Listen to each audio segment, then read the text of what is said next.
Welcome to another tutorial. First of all, like and subscribe to my YouTube channel. Then we are going to start a video. Please watch the full video. Do not skip. Open the pixel lab, select the shape, remove the background, select the erase color, duplicate the shape.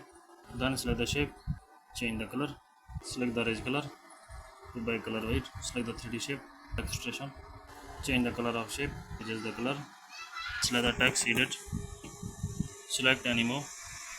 Then select another shape, change the color, the 3D shape, change the background color, select the color filter.